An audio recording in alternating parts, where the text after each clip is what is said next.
Y si el rapto fuera esta noche, ¿pasarías por la gran tribulación o no?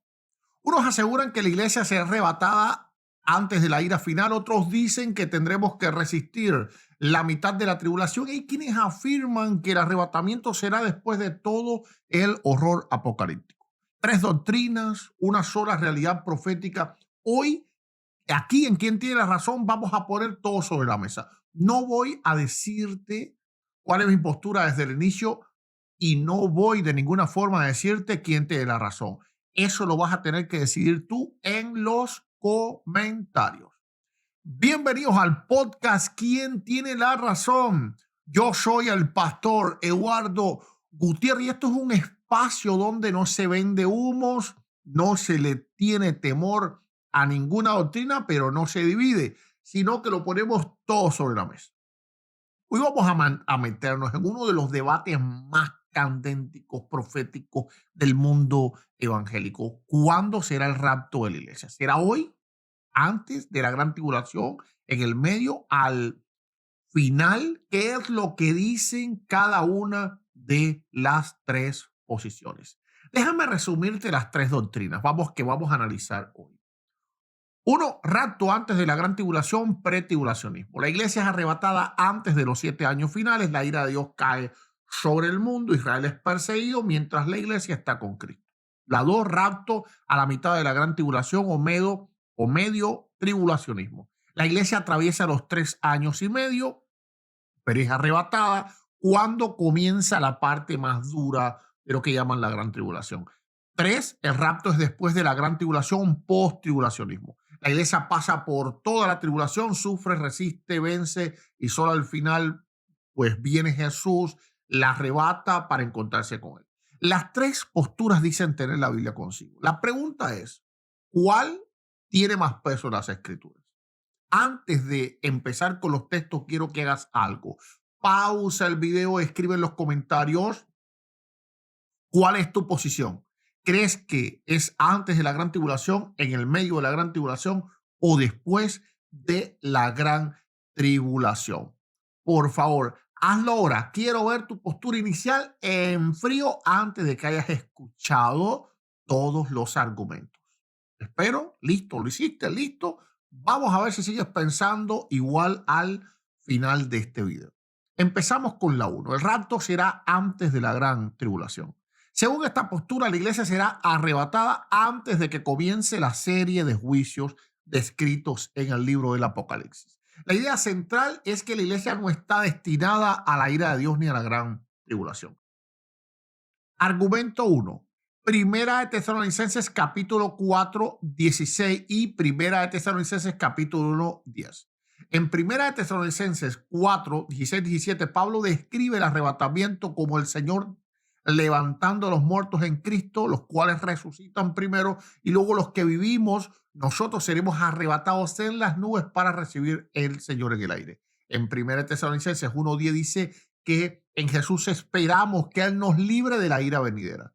La posición 1 alega que esa ira venidera no solo es el infierno, sino también la ira de Dios derramada sobre la gran tribulación o en la gran tribulación. Por lo tanto, la iglesia es sacada antes de esta ira.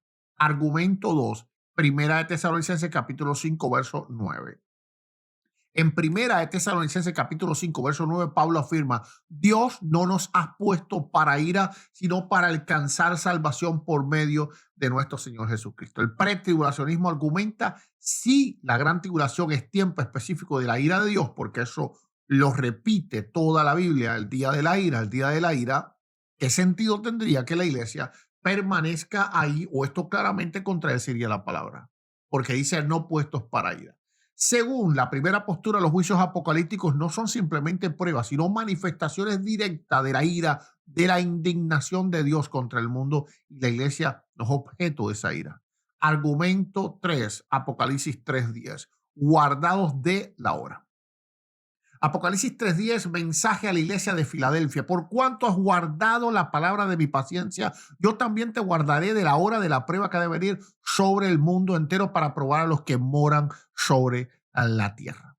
La posición 1 subraya dos detalles aquí. No dice solo que los guarda en la hora de la prueba, sino de la hora de la prueba. Ese ex. Y esa hora de la prueba es para probar a los que moran en la tierra, no para probar a la iglesia. Una expresión típica de los impíos en Apocalipsis. Por eso dice, la iglesia no solo es protegida, sino que sacada a tiempo, en un tiempo específico, un tiempo anterior.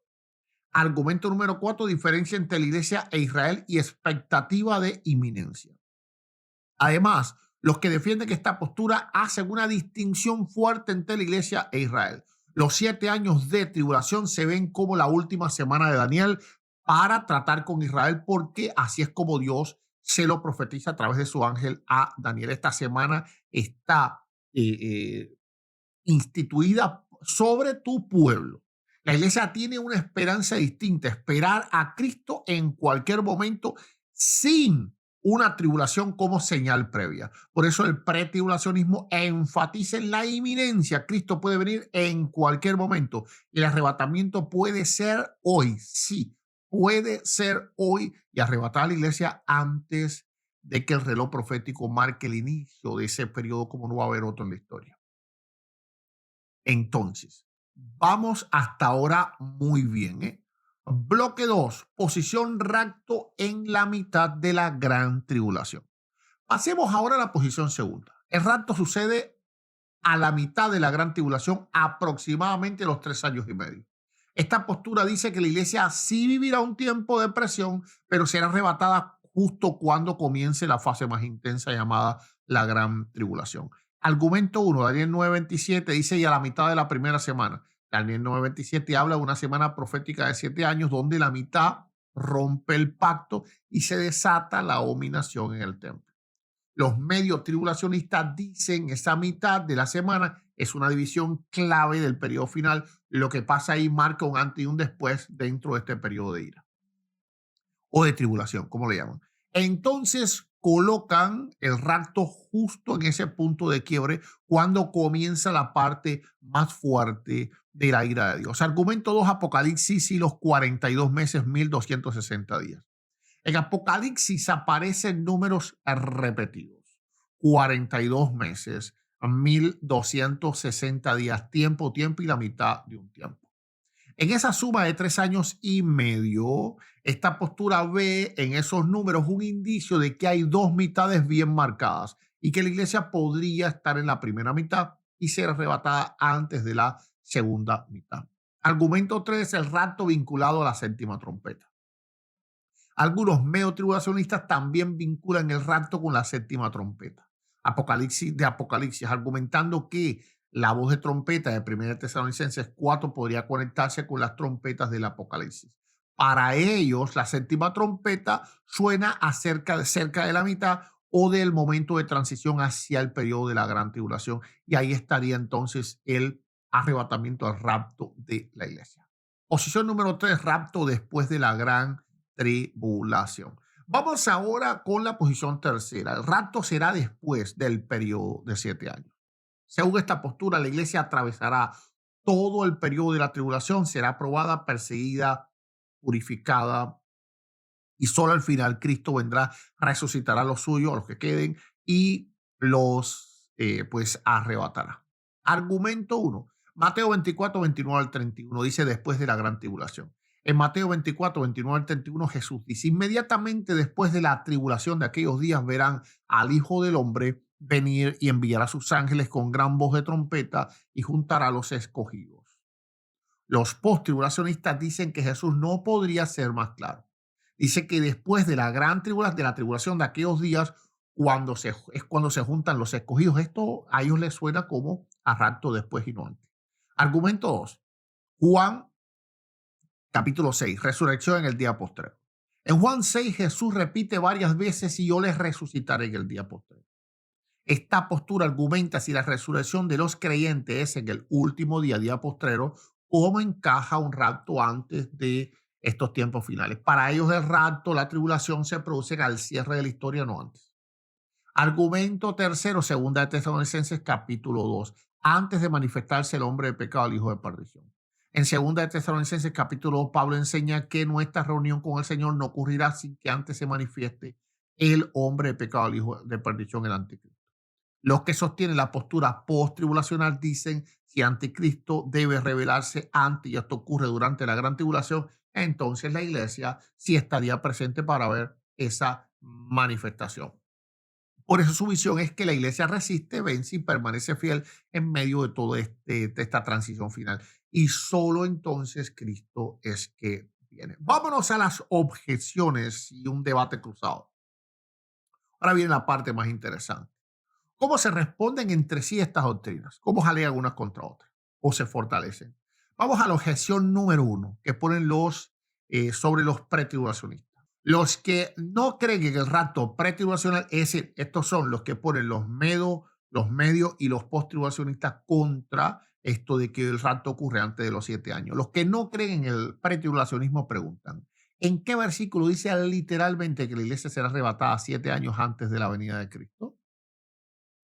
Dicen que muchos textos son interpretados, pero no hay un texto que diga claramente antes de la semana 70. La posición uno responde, no se trata de una sola frase literal, sino de una suma de muchísimos textos, no puestos para la ira, guardados de la hora, el enfoque de la tribulación sobre Israel y sobre las naciones y la inminencia de este mensaje para la iglesia, de que la iglesia esté todo el tiempo esperando. Objeción número dos hacia los medios tribulacionistas. ¿Por qué la mitad y no otro punto? Al pretribulacionismo y al posttribulacionismo le cuesta el punto medio. Parece como un tipo de agnosticismo, de no estoy ni con uno ni con el otro. ¿Por qué exactamente los 3 años y medio? ¿Dónde dice esto de forma directa o indirecta la escritura? Los medios tribulacionistas responden señalando la fuerza de la mitad de la semana de Daniel, el cambio dramático a mitad del periodo y la posible relación con la séptima trompeta. Objeción contra los posttribulacionales. Si la iglesia debe de pasar por la gran tribulación, ¿cómo se cumplen alentados unos con otros con estas palabras? Si antes tienen que ser tribulados, ¿cómo entonces se alientan con estas palabras? De 1 Tesalonicenses capítulo 4, hablar del arrebatamiento. ¿Dónde está el consuelo explícito si antes de estar en Cristo se tiene que pasar por algo que era peor que lo que ellos estaban pasando en aquel tiempo? El posttribulacionismo responde, el consuelo no es escapar de los problemas o de la persecución, sino saber que pase lo que pase, estaremos finalmente con el Señor. Vamos a los textos que se complican para cualquier bando. Hay textos que, seamos honestos, incomodan a cualquier doctrina. Mateo 24 y la mezcla de señales de Israel y la iglesia. Una mezcla, y Mateo 24 es una total mezcla. Está la destrucción del templo, las señales para Israel, las señales para el fin del mundo y la reunión de los escogidos. ¿Quiénes son estos escogidos? Cada postura tiene que explicar qué parte aplica la iglesia, qué parte Israel y cómo encaja el arrebatamiento ahí. Algunos pretribulacionistas dicen que Mateo 24 está más centrado en Israel, por esto de que la huida no sea en los días de reposo. Sabemos que la iglesia no guarda el Shabbat. Otros posttribulacionales lo aplican más directamente a la iglesia, entendiendo de que la iglesia pues como que suplantó a Israel o lo reemplazó. Al final todos tienen que admitir que no es un capítulo fácil. Jesús nos los complicó un poco ahí. Segunda de Tesalonicenses capítulo 2 y el que detiene. Segunda de Tesalonicenses 2 menciona a alguien o algo que detiene la manifestación plena del anticristo hasta que éste sea quitado del medio. El pretribulacionismo suele ver ahí al Espíritu Santo obrando en la iglesia, no porque Él desaparezca, sino que Él quita la protección, por lo cual el rapto quitaría ese detenedor que detiene. Otros dicen que es el gobierno o el principio de ley y orden o algo un poco más simbólico. Lo cierto es que este pasaje obliga a cada postura a posicionarse sobre quién es el que detiene. Quiero que me escribas en los comentarios qué texto te parece a ti más difícil. Mateo 24, Segunda Tesalonicenses capítulo 2 y dime por qué. Dime en los comentarios quién es el que detiene y argumentame por favor. Y también por qué no puede ser o por qué crees que no puede ser los que dicen los demás. Más allá de cuál sea tu postura, si es correcto o no, hay una verdad que atraviesa todas estas posturas y es que Cristo viene y un rapto. Si el rapto es antes de la gran tribulación, eso debería de llevarnos a vivir en una santidad profunda, porque en cualquier momento, incluso antes de terminar de tu ver este video, o Dios hacerlo, puede sonar esa trompeta. Si el rapto es a la mitad o al final, eso debería de llevarnos a prepararnos para tiempos de persecución y fidelidad que van a ser tan extremos que nuestra mente no puede ni siquiera concebir. Es tan increíblemente difícil la gran tribulación que la mente de ningún ser humano le teme, porque morirías de solamente ver e entender que tú puedas estar pasando por ahí. En ningún caso. La Biblia nos da permiso para vivir dormidos espiritualmente, sea una cosa o la otra. Jesús dijo, velad y orad. No dijo, estén tranquilos y dejen que las cosas lleguen por sí mismas. ¿Qué es lo que yo creo? Revelo mi postura, pero sin imponerla y sin tratarte de convencer. Ahora sí te diré, en el final del episodio, pues mi postura personal. ¿Qué creo? Después de haber estudiado todos estos pasajes, ver la diferencia entre la iglesia e Israel, considerar muchísimo cada una de las posturas, haberlas estudiado apasionadamente, haber escrito libros sobre el tema, creo que el rapto de la iglesia será antes de la gran tribulación. Creo que la iglesia será arrebatada antes de que caiga la ira final sobre el mundo y que la tribulación de estos 7 años tiene un énfasis fuerte en Israel y en las naciones y los que serán salvos en ese tiempo. Esto significa que si piensas diferente, estás perdido, eres un hereje. No, de ninguna manera. Estas posiciones escatológicas claramente son muy interpretativas, tanto unas como las otras. Esto no es un tema de salvación, pero sí es un tema serio.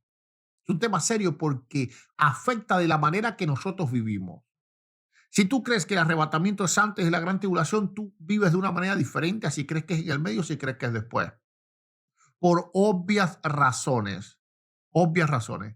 El que sabe, le han diagnosticado una enfermedad terminal, vive diferente que el que no le han diagnosticado la enfermedad terminal. Ambos saben que se van a morir, pero alguien está esperando una muerte inminente. El espera de una muerte inminente hace que tu vida cambie por entero, tu cosmovisión del mundo, de las cosas, de las personas, del amor, de todo. ¿Mm? Entonces, sí es muy importante. Y esta es mi convicción. Pero como siempre en este podcast, yo no cierro la conversación, más bien la abro para que tú vayas, revises todo lo que está en la escritura y lo dejes en los comentarios. Ahora quiero, por favor, escuchar tu voz muy fuerte en los comentarios. Escribe, estoy firme, es decir, sigo creyendo que el rapto es antes de la gran tribulación. Estoy firme, convencido de que es en el medio de la gran tribulación. No hay quien me mueva de qué es después. O di, cambia la 1, cambia la 2, cambia la 3. Si este episodio te movió a pensar en estos temas, y eso es muy importante, por favor, que tú me dejes saber en los comentarios y expongas todo tu argumento de por qué tú crees lo que crees, inclusive por qué crees que las otras posturas están incorrectas. De esta discusión sana, entonces el Espíritu discierne la verdad para muchos. Si este contenido te ayudó a reflexionar, darle un like al video, eso le dice al algoritmo que este tipo de temas bíblicos merecen ser compartidos con otros. Y si aún no te has suscrito a este canal Reflexiones del Pastor y a este podcast, ¿Quién tiene la razón? Por favor, hazlo ahora mismo. Activa la campanita ahora mismo y comienza a ser parte de esta familia porque día tras día vamos a estar discutiendo este y otros temas que son de crucial importancia. Hoy hablamos de cuándo será el rapto. Para el próximo episodio vamos a tocar un tema muy polémico y tú debes de estar aquí. Debes de estar aquí porque toca especialmente tu vida. Estoy completamente seguro de eso. Dos lecturas totalmente distintas. Y otra vez te preguntaré, ¿quién tiene la razón? Gracias por quedarte hasta el final. No te vayas sin comentar, sin dejar tu postura, tus textos bíblicos y decir quién tú crees que está en lo correcto. Que el Señor te halle velando, ya sea antes o en el medio o después, pero te halle velando siempre. Dios te bendiga. Soy el pastor Eduardo Gutiérrez. Nos vemos en el próximo episodio de ¿Quién tiene la razón? Como siempre me despido con el Shema de Israel. Shema de Israel, Adonai Eloheinu, Adonai Echad. Les amo en Cristo y saben que Jesús les ama aún más. Cristo viene, Maranata. Amén y amén.